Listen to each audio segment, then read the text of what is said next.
नमो ओम विष्णुपादाय कृष्णप्रेष्ठाय भूतले श्रीमते भक्ति वेदांत स्वामिनिति नामिने हरे कृष्ण कृष्ण कृष्ण हरे हरे हरे राम राम राम हरे हरे। श्रील ऐसी भक्ति वेदांत स्वामी प्रभुपाद की जय। आचार्य महात्मा गांधी जी की जय। भगवद गीता 2020 में आपका स्वागत है। आज की श्लोक संख्या है 12वें अध्याय का 10वां श्लोक है। पिछले श्लोक का पुनर्कथन कर लेते हैं। 12वें अध्याय का 9वां श्लोक, जिसमें भगवान ने कहा अतः चित्तम समाधातुम न शक्नोषि मयि स्थिरम अभ्यास योगेन ततः मां विच्छाप्तुम धनंजय। तो अब भगवान ने इसके पिछले 8वें श्लोक में बताया था कि अपने मन और बुद्धि को मुझ में स्थिर करो, अचल करो। इस प्रकार तुम्हारा वास सदैव तुम मुझ में ही निवास करोगे और इसमें कुछ भी संशय नहीं है। तो भगवान में वास करना और सदैव भगवान में ही अपने आप को लगाए रखना, यह तो हम सभी जानते हैं और यही हमारे लिए एकमात्र कुंजी है इस संसार, इस मृत्यु संसार के बंधनों को काटने की, इस मृत्यु संसार के बंधनों से अपना छुटकारा कराने की। तो भगवान ने वह तो बता दिया कि भगवान में निवास करना है। भगवान जानते हैं कि जितने भक्त हैं वे सब भिन्न भिन्न श्रेणी के हैं। उन्होंने भिन्न भिन्न प्रकार के कर्म किए हैं, पाप किए हैं, पुण्य किए हैं। तो सबके लिए सभी विधि लागू पड़ जाए यह संभव नहीं है। जिस प्रकार कुछ भक्तों को भगवान के बताने के पश्चात भी निराकार वाला स्वरूप ज्यादा सम्मोहित करता है और वे उसी के प्रति आकर्षित होते हैं और वह आज भी भगवान के भगवत गीता में कहने के पश्चात भी निराकार की ही उपासना करते हैं। और दूर क्यों जाए, भगवान निराकार की उपासना करते हैं। तो इस प्रकार अनेकों भक्त हैं जो भगवान ने भगवत गीता में कहा, 12वें अध्याय के 5वें श्लोक में कहा कि इस निराकार निर्विशेष की के प्रति की उपासना करना अत्यंत कष्टप्रद है, क्लेशप्रद है और इसमें गिरने की बहुत संभावना है। यह सब कहने के पश्चात भी बहुत से भक्त भगवान की उपासना निराकार और निर्गुण निर्विशेष के रूप में ही करते हैं। तो भगवान के कहने से सब कुछ हो जाता नहीं है। यह संसार में हम प्रकृति के अधीन हैं और प्रकृति हमसे जैसा कराती है हम वैसे ही करते रहते हैं। तो जब प्रकृति हमें अपने कर्मों के फलों को देने के लिए हमसे भगवान की भक्ति, शुद्ध भक्ति करने का अवसर छीनती रहती है, तभी जाकर के हमें होश आता है कि भगवान की भक्ति हमें करनी है और भगवान की भक्ति हम दृढ़ता पूर्वक करने भी लग जाते हैं।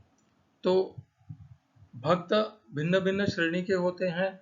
कुछ भक्त मैंने देखा, जैसे मैं जिस इस्कॉन में, जिस समूह में हूँ, उसमें बहुत से भक्त हैं जो इतने शुद्ध और पवित्र हैं, शायद उनके जो एकत्रित कर्मफल हैं वो भी इतने कम और लघु हैं कि उनका मन बहुत ही सरलता और सहजता से भगवान में, भगवान की भक्ति में लग जाता है, भगवान के नाम जप में भी लग जाता है। उन्हें भगवान से बहुत ही शीघ्र उन्हें भगवान में अतिशय प्रेम भी हो गया और वे भगवान की भक्ति के बिना रह भी नहीं सकते।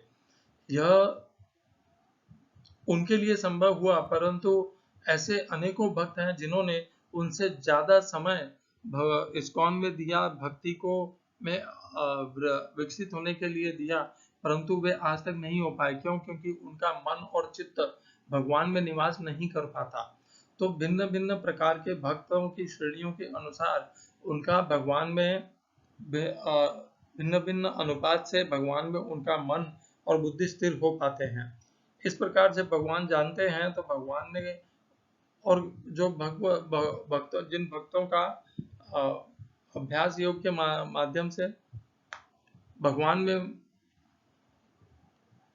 अपने आप, जिनका भगवान में मन नहीं लगता, उनके लिए फिर भगवान अभ्यास योग का मार्ग बताते हैं। अभ्यास योग अर्थात वह अभ्यास जिसको करने से हम भगवान से को प्राप्त कर सकें। उसमें आता है नाम जप, आता है भगवान के लिए प्रत्येक दिन कुछ कर्म करना, प्रत्येक दिन भगवान के दिए हुए ज्ञान का अध्ययन करना, भगवान के लिए दिए हुए प्रयत्नों के लिए नित्य उनको करते रहना, इस प्रकार अनेकों प्रकार की सुविधाएं हैं। तो हमें अभ्यास योग के माध्यम से हम भगवान को प्राप्त कर सकते हैं। यदि कोई भक्त उसका नाम जप करने में उसकी रुचि ही नहीं है, वह उसके ऊपर श्रद्धा ही नहीं कर पा रहा है, तो भगवान उसे छोड़ नहीं देते। भगवान दयालु हैं, कृपालु हैं। भगवान ने इसीलिए आज 12वें अध्याय के 10वें श्लोक में जिन भक्तों को अभ्यास योग में सफलता प्राप्त नहीं होती, या जिन भक्तों का मन और बुद्धि अभ्यास योग में श्रद्धा पूर्वक दृढ़ नहीं रह पाता है, भगवान उनके लिए एक दूसरा विकल्प प्रस्तुत करते हैं। अभ्यासेप्य समर्थो असि असमर्थो असि कर्त मत्कर्म परमो भव मदर्थम अपि कर्माणि कुर्वन् सिद्धिमवाप्स्यसि। तो पिछले श्लोक में भगवान ने कहा कि मन और बुद्धि को मुझ में स्थिर करने के लिए, अपने आप को मुझ में ही स्थिर करने के लिए अभ्यास योग का आश्रय लो। अभ्यास योग करते करते तुम मुझ में ही स्थिर हो जाओगे। और अब इस श्लोक में भगवान कह रहे हैं, हिंदी अनुवाद गीता यथारूप स्वामी प्रभुपाद के द्वारा, यदि तुम भक्ति योग के विधि विधानों का भी अभ्यास नहीं कर सकते तो मेरे लिए कर्म करने का प्रयत्न करो, क्योंकि मेरे लिए कर्म करने से तुम पूर्ण अवस्था सिद्धि को प्राप्त होगे। English translation Gita as it is Swami Prabhupada. If you cannot practice the regulations of Bhakti Yoga, then just try to work for me, because by working for me you will come to the perfect stage. इस श्लोक में प्रयोग किए गए संस्कृत शब्दों के अर्थ हैं अभ्यासे, अभ्यास में, अपि ही, असमर्थ, असमर्थ,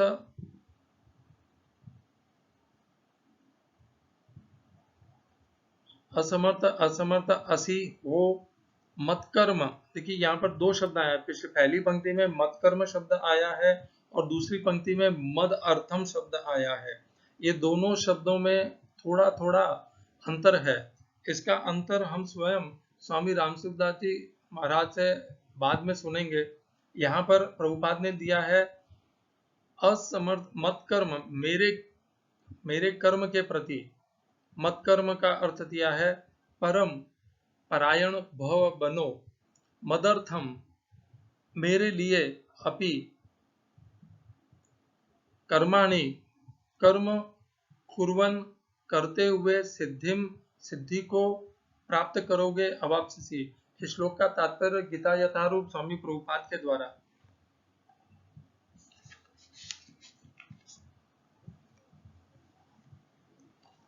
यदि कोई गुरु के निर्देशानुसार भक्ति योग के विधि विधानों का अभ्यास नहीं भी कर पाता, तो भी परमेश्वर के लिए कर्म करके उसे पूर्णावस्था प्रदान कराई जा सकती है। यह कर्म किस प्रकार किया जाए, इसकी व्याख्या 11वें अध्याय के 55वें श्लोक में पहले ही की जा चुकी है।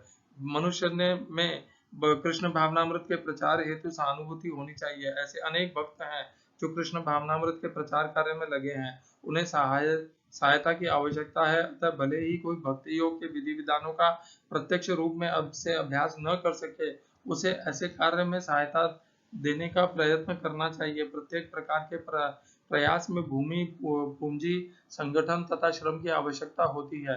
जिस प्रकार किसी भी व्यापार में रहने के लिए स्थान उपयोग के लिए कुछ पूंजी, कुछ श्रम तथा विस्तार करने के लिए कुछ संगठन चाहिए, उसी प्रकार कृष्ण सेवा के लिए भी इनकी आवश्यकता होती है। अंतर केवल इतना ही होता है कि भौतिकवाद में मनुष्य इंद्रिय तृप्ति के लिए सारा कार्य करता है, लेकिन यही कार्य कृष्ण की तुष्टि के लिए किया जा सकता है। यही दिव्य कार्य है। यदि किसी के पास पर्याप्त धन है तो वह कृष्ण भावनामृत के प्रचार के लिए कोई कार्यालय अथवा मंदिर निर्मित कराने में सहायता कर सकता है, अथवा वह प्रकाशन में सहायता पहुंचा सकता है। कर्म के विविध क्षेत्र हैं और मनुष्य को ऐसे कर्मों में रुचि लेनी चाहिए। यदि कोई अपने कर्मों के फल को नहीं त्याग सकता तो कम से कम उसका कुछ प्रतिशत कृष्ण भावनामृत के प्रचार में तो लगा ही सकता है। इस प्रकार कृष्ण भावनामृत की दिशा में स्वेच्छा से सेवा करने से व्यक्ति भक्तिवत प्रेम की उच्चतर अवस्था को प्राप्त हो सकेगा, जहां उसे पूर्णता प्राप्त हो सकेगी। ओम अज्ञानतिमिरन्धस्य ज्ञानाञ्जनशलाकया चक्षुरुन्मिलितं येन तस्मै श्री गुरुवे नमः। एकं शास्त्रं देवकीपुत्र गीतम् एको देवो देवकीपुत्र एव एको मंत्र तस्य नामानि यानि कर्माप्येकं तस्य देवस्य सेवा। हरे कृष्णा। पिछले श्लोक में भगवान ने बताया था कि तुम अभ्यास योग करो अभ्यास योग के माध्यम से अपने मन और बुद्धि को मुझ में लगाओ और इस प्रकार तुम मुझ में ही निवास करोगे। तो भगवान ने कहा था पिछले श्लोक में, अतः चित्तम समाधातुम न शक्नोषि मयि स्थिरम अभ्यास योगेन ततः मामिच्छाप्तुम धनंजय। अभ्यास योग को करते हुए मुझे प्राप्त करने की इच्छा से वह अभ्यास योग करो। अब बहुत से, जैसे प्रभुपाद ने भी बताया और भगवान भी इस बात को अच्छे से जानते हैं कि बहुत से भक्तों का मन और चित्त अभ्यास के प्रति उनका कोई श्रद्धा ही नहीं है, उनका झुकाव ही नहीं है। भक्त भिन्न भिन्न श्रेणी, बुद्धि, दृढ़ता, संकल्प और अनुभव के साथ आते हैं भगवान की भक्ति में। कुछ भक्तों में अभ्यास के गुण होते हैं, कुछ में कर्म के गुण होते हैं, कुछ में गाने की सुविधा, गाने के गायन की कला होती है, किसी के पास वाद्य यंत्र बजाने की कला होती है, किसी के पास प्रचार करने का सामर्थ्य होता है। तो भक्त भिन्न भिन्न अपने उत्साह और कलाओं के साथ में भक्ति में जुड़ते हैं। जिसमें जैसी कला है वह उस हिसाब से भगवान की भक्ति करता है। तो यदि अब जो अभ्यास योग है जिसमें नियमित रूप से एक अभ्यास करना होता है, बहुत से भक्त इस प्रकार अभ्यास करने में रुचि उनकी न हो और श्रद्धा न हो, और यदि वह अभ्यास करने से भी हमें हमारा मार्ग प्राप्त नहीं हो रहा है, तो हमारे करने की विधि में कोई त्रुटि है या हमसे वह हमारी श्रद्धा नहीं है अभ्यास के मार्ग में, तो भगवान ने यहाँ पर दूसरा विकल्प हमें प्रदान कर दिया है। भगवान हर हाल में चाहते हैं कि हम शुद्ध भक्ति में लगे, भगवान श्री कृष्ण की भक्ति में लगे, अन्यत्र वस्तु विषय पदार्थ सामग्री स्त्री पुरुष सुंदर इन सब में न लगे। भगवान चाहते हैं कि हम भक्ति में लग करके सफलता पूर्वक और सरलता पूर्वक भगवान को प्राप्त कर ले। इसलिए वे हमें 12वें अध्याय के 9वें, 10वें, 11वें और 12वें इन श्लोकों में भिन्न भिन्न प्रकार के साधन बताएंगे जिनसे हम भगवान को प्राप्त कर सकते हैं। भगवान ने पहले बता दिया था कि यदि हम भगवान को प्राप्त कर लेते हैं तो हमें क्या लाभ होगा। हम जब भगवान के मयि सर्वाणि कर्माणि मयि संन्यस्य मत्परः अनन्येनैव योगेन मां ध्यायन्ति उपासते। तो यदि कोई भक्त अनन्येव योगेन से भगवान की भक्ति करता है तो भगवान स्वयं उसका मृत्यु संसार से उद्धार करने का उत्तरदायित्व अपने ऊपर लेते हैं। और हमें अब इसीलिए उस अनन्य योग को प्राप्त करना है। वो अनन्य योग हमें अभ्यास से प्राप्त हो सकता है, और यदि अभ्यास करने में, भगवान का नाम जप करने में हमारी रुचि न हो तो हमें मद कर्म या मद अर्थम इनका आश्रय लेना चाहिए। अब ये मद कर्म और मद अर्थम, यहाँ पर प्रभुपाद ने लिखा है मेरे कर्म के प्रति, और ये तो है मद कर्म और मद अर्थम, मेरे लिए कर्म। इन दोनों का अंतर हम थोड़ा और स्वामी राम सुखदास जी महाराज से जानते हैं। 12वें अध्याय का 10वां श्लोक है यह। तो देखिए वे बताते हैं,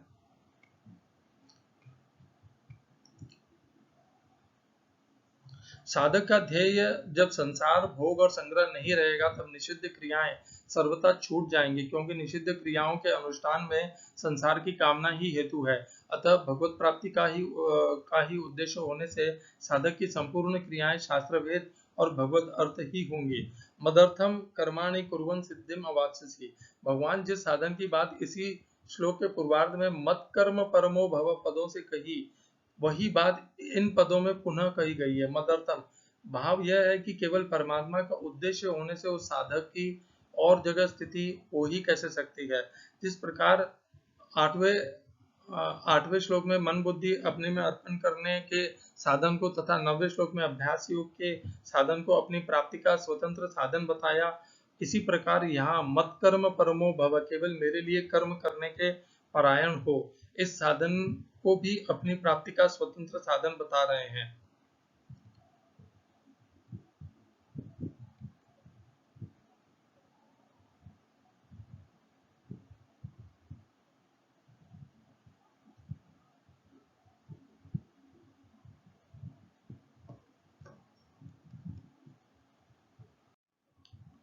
तो यह पढ़ के हमें यह समझ में आ गया है कि मद कर्म परमः और मद अर्थम इन दोनों में कोई भी भेद नहीं है।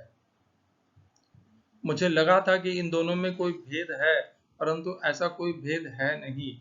मत कर्म परमः, मत कर्म परमा, मेरे लिए कर्म, मद अर्थम, मेरे उद्देश्य के लिए, या अ, मेरे सेवा के उद्देश्य से किए हुए कर्म, दोनों का अर्थ एक ही है। पहली पंक्ति में भगवान ने उसे ही मत कर्म परमः कहा है, और दूसरी पंक्ति में उसे ही भगवान ने मदर्थम अपि कर्माणि। तो मदर्थम से जब हम कर्म करते हैं तो कुर्वन् सिद्धिम अवाप्स्यसि, तब हम सिद्धि को प्राप्त हो जाते हैं। कौन सी सिद्धि? वही सिद्धि कि हमारा अनन्येव योगेन माम ध्यायन्त उपासते अभ्यास योगेन तथा मामिच्छाप्तुम धनंजय। हम जिस अवस्था को अभ्यास करते करते अभ्यास योग में रत भक्त प्राप्त करते हैं, कर्म भगवान के लिए कर्म करते करते जो कर्मठ भक्त हैं वे भी उसी अवस्था को प्राप्त करते हैं। जो कर्मठ भक्त हैं वे एक स्थान पर बैठ करके नाम जप करने के लिए उनकी मन बुद्धि उपयुक्त नहीं है, तो वे भगवान के लिए कर्म करके उसी स्थान को प्राप्त कर लेते हैं, उसी योग को प्राप्त कर लेते हैं जो अभ्यास योग के साधन से प्राप्त होता है। तो दोनों का अंतिम उद्देश्य और पड़ाव एक ही है, गति एक ही है। हम भगवान के लिए कर्म करेंगे, तब भी कर्म करते समय हमारा निरंतर चिंतन यही होना भी चाहिए और होता भी है कि मैं भगवान के लिए यह कर्म कर रहा हूँ, भगवान की सेवा के हेतु यह कर्म कर रहा हूँ, और यह कर्म मुझसे भगवान ही करवा रहे हैं। तो इस प्रकार अपने आप को निमित्त मात्र मान करके जब व्यक्ति कर्म करता है, भगवान के लिए करता है, तो वह सिद्धि को प्राप्त होता है। यह कितना सरल विधि है, यह भी ना इसमें कोई अभ्यास करना है, ना एक स्थान पर बैठना है। हम जो कर्म कर रहे हैं उन कर्मों को करते हुए उनके समस्त फलों को भगवान को समर्पित करते हुए भगवान के लिए करना है। हम अभी तक क्या करते हैं, मोटर गाड़ी, घर, ऐश्वर्य की सामग्री, पदार्थ, इन सब को प्राप्त करने के लिए अत्यधिक प्रयत्न और परिश्रम करते हैं इनको अर्जित करने के लिए। हमारा उद्देश्य इन सब को अर्जित करना होता है। हमें कर्म तो वैसे ही करने हैं, बस करने उनको, उनका उद्देश्य हमारा भिन्न हो जाना चाहिए। उनके पीछे उद्देश्य यह होना चाहिए कि यह जो कुछ भी मैं कर्म कर रहा हूँ, ऐसे जो कुछ भी मेरी संपत्ति आय होगी वह मैं भगवान को समर्पित कर दूंगा, भगवान की सेवा में लगा दूंगा, भगवान के मंदिर में लगा दूंगा, भगवान के भक्तों में लगा दूंगा, उनके कल्याण के हेतु लगा दूंगा, या भगवान के गीता ज्ञान के प्रचार में लगा दूंगा। इस प्रकार जब हम भगवान के लिए कर्म करते हैं, हम कर्म तो साधारण ही करते हैं, परंतु हम उनका अपना उद्देश्य भगवान के लिए बना लेते हैं, तब हम समस्त सिद्धि को प्राप्त कर लेते हैं। यह 12वें अध्याय के 10वें श्लोक का मूल है। इसी प्रकार यदि कोई, जैसे ये दो भगवान ने मार्ग बता दिए, साधन बता दिए। पिछले श्लोक में अभ्यास योग बताया था, इस श्लोक में कर्म योग बताया है। और कर्म करते हुए भी हम भगवान को प्राप्त कर सकते हैं, और अगले श्लोक में भगवान और एक मार्ग बताने वाले हैं। हरे कृष्णा। श्रील ऐसी भक्ति वेदांत स्वामी प्रभुपाद की जय, आचार्य महात्मा गांधी जी की जय। हमें कर्मयोग को भी निम्न स्तर से नहीं आंकना चाहिए। कुछ भक्ति योगी कर्मयोग की निंदा भी करते हैं, उसे निम्न श्रेणी का देखते हैं, ऐसा हमें नहीं करना चाहिए। यदि हम अभ्यास योगी हैं तो हमें कर्म योगियों का उपहास नहीं करना चाहिए, और यदि हम कर्मयोगी हैं तो हमें अभ्यास योग करने वालों के प्रति अन्याय नहीं करना चाहिए, उनके प्रति द्वेष और कटुता भी नहीं रखनी चाहिए। ये केवल साधन भिन्न भिन्न है, इनका गंतव्य और उद्देश्य एक ही है। ये एक ही गति को प्राप्त कराने वाले भिन्न भिन्न साधन हैं, और भगवान स्वयं इनका समर्थन करते हैं कि ये भी साधन कर सकते हो, ये भी कर सकते हो। ऐसा नहीं है कि यदि तुम अभ्यास योग नहीं करोगे तो तुम निम्न श्रेणी के रह जाओगे, और यदि तुमने केवल कर्मयोग ही किया तो भी तुम्हारा कल्याण नहीं होगा, ऐसा नहीं है। दोनों ही अपने आप में पूर्ण हैं और पूर्ण को प्रदान करने वाले भी हैं। हरे कृष्णा। श्रील ऐसी भक्ति वेदांत स्वामी प्रभुपाद की जय, आचार्य महात्मा गांधी जी की जय।